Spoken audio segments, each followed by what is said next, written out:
You're raising a very point, my brother, and I think the glue that holds the organization together, it's actually President Zuma, and we trust his wisdom. Even when he took Floyd, we welcomed him, and we accepted that no, Ubaba knows what he's doing, and appointed him and so forth, and we rallied behind his leadership. Only for him, to actually do all those things, to prove to us that he's not actually the correct person to lead this organization. I think it's the first time whereby someone is removed as SG. There was so much celebrations within the membership. Yeah, no, there was huge celebrations. It was across people. Yeah, no, the ground forces, it was welcomed. Yeah. There was consensus across the members of the organization. Obviously, someone who's far away, who's not active, who's not a member of Umkhonto, will not understand them because they know Floyd, because Floyd has been in the political space. He has a political knowledge, he's politically, grounded, ideologically grounded,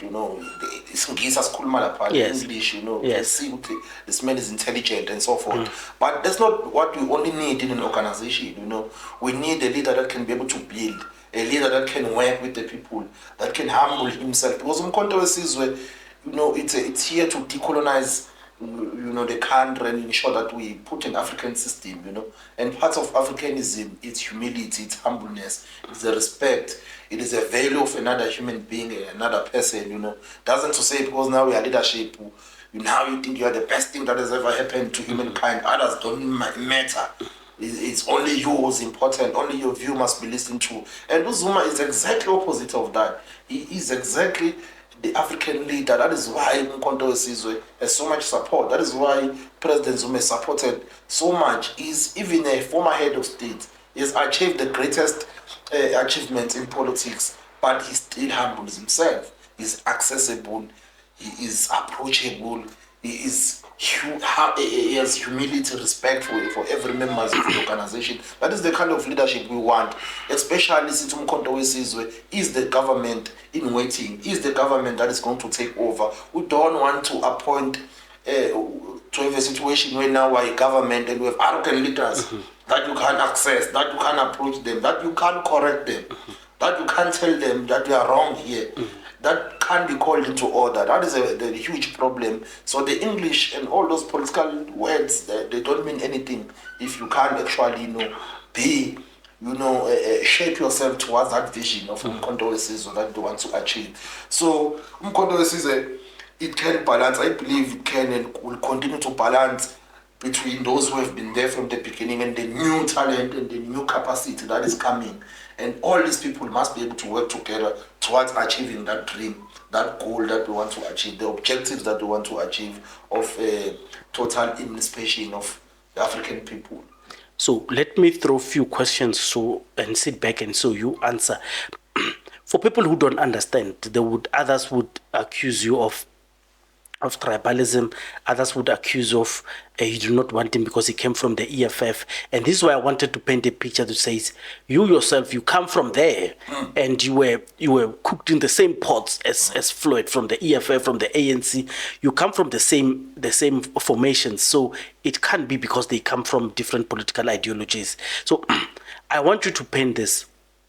What in particular were the Floyd errors or were the things that made Floyd persona non grata on the ground forces? You are not the only one. I'll speak to a lot of ground forces that would tell me the errors, the arrogance, the refusal to meet people, the refusal to go to branches. He only go to where he benefits anything. But I don't want to speak on your behalf. I want you to say that.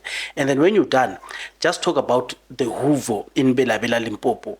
There was an expectation that the Huvo meeting would chart a path for MK.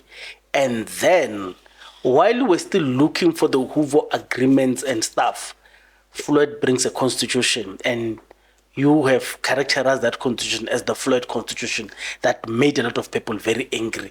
And for all that they know, is the Floyd constitution that got Floyd fired. So it's a long story, but unpack it for us so we understand. Of course, my brother, people they tend to use propaganda, to push their views through, to say that no, the reason why Floyd is being removed, it's because that he's a Tsonga, he's not a Zulu, which is not true, which is absolutely hogwash.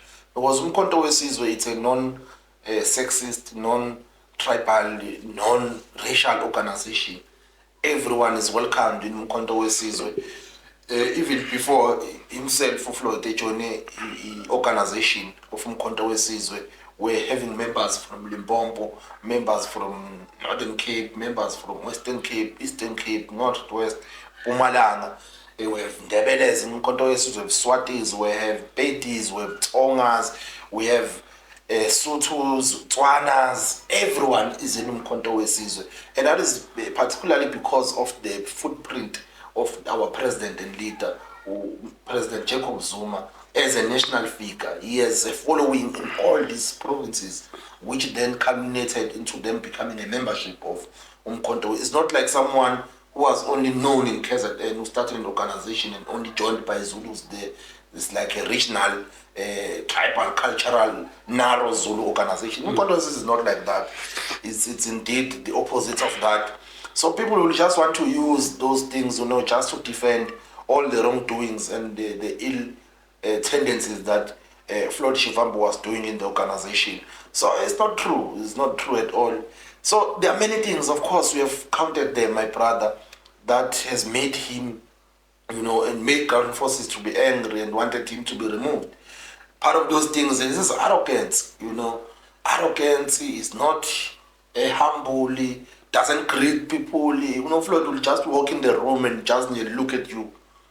It doesn't recognize that there are people here, they are comrades. It doesn't have that Ubuntu and that spirit of comradeship, that comradeship, that like you love your comrades, you love them. When you see them, you become, hey, they are my brothers in the revolution, hey, my sisters, and hey, comrades, how are you? That spirit, because Uche Kuvara teaches us that a revolutionary is guided by the great feeling of love. You love the African people, you love your fellow comrade, you love the people. That is why you are engaged in the revolution, So, now it's like a total opposite of that. The way that he conducts himself, he moves and do those things. And one of the things that, he actually done wrong was this thing of wanting to centralize power too much, not allowing leaders the opportunity to lead, do their own things in their provinces, but only guide as a national leadership, guide, advise, and also listen to them, recommend,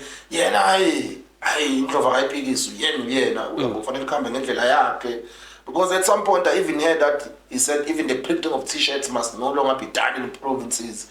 It's only him who must print t-shirts there. And Umkhonto is a big organization. People, they want t-shirts everywhere. So, t-shirt must be printed.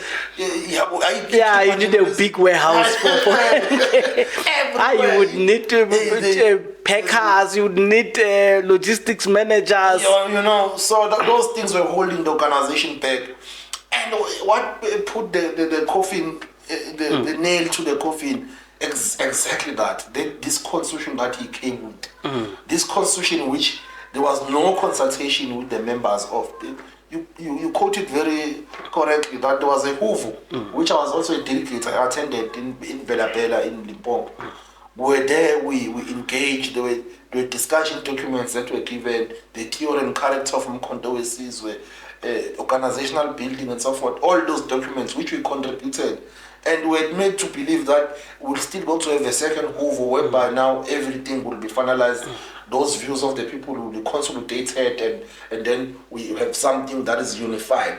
No, and it just comes with its own constitution, making a lot of changes. And part of the thing that disgruntled us as young people in Umkhonto weSizwe was the changes that he made in terms of the age. The youth is no longer up 35. To 35, it's now to 30 years. Yes. And we're not even given an opportunity to speak our views on that.